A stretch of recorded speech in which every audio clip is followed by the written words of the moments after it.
গেমোর 5টা মুভি যার review movie আপনার কমেডি অ্যাকশন থ্রিলার জনার এই মুভিটির মধ্যে ডার্ক কমেডি বলা যায়। বিশেষ করে এই মডগাঁও স্পেসের মধ্যে নতুন আপনার যে ক্যারেক্টারগুলোকে দেখতে পেয়েছি, আপনার প্রতীক গান্ধী বলুন বা যে মুন্না ভাইয়া খ্যাত যে ক্যারেক্টারটা রয়েছে দেবিয়ান্দু অ্যান্ড কুনাল খেমুর যে ডিরেকশন স্টাইল, সেটা অনেকে পছন্দ করবে।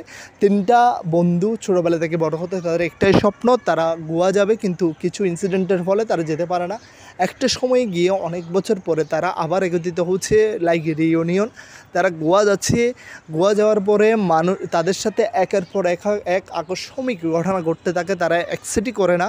এবং কীভাবে তারা সেখান থেকে বেরিয়ে আসছে এবং তারা তাদের লাইফে কী কী তাদের লাইফে কী কী চেঞ্জেস আসছে সেই গোয়া ট্রিপের পরে কুনাল খেমুর যে 2টা ক্যামিও, সেগুলো কীভাবে এই মুভিটিকে আরও সুন্দর করে তুলছে, সব কিছু জানার জন্য আপনাকে মডগাঁও স্পেস দেখতে হবে অ্যামাজন প্রাইমে গিয়ে।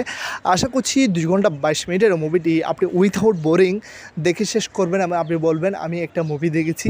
দারুণ কমেডি, দারুণ ডার্ক রয়েছে, ডার্ক কমেডি টাইপের। এখানে রিমোট ডিসিসটাকে যেভাবে প্রেজেন্ট করেছে আমি মনে করছি যে কিছুটা শেখা উচিত।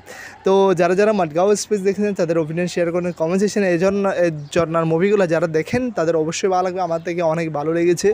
আশা করছি আপনাদেরও ভালো লাগবে। দেখুন এবং ওপিনিয়ন শেয়ার করুন কমেন্ট সেকশনে। Good bye.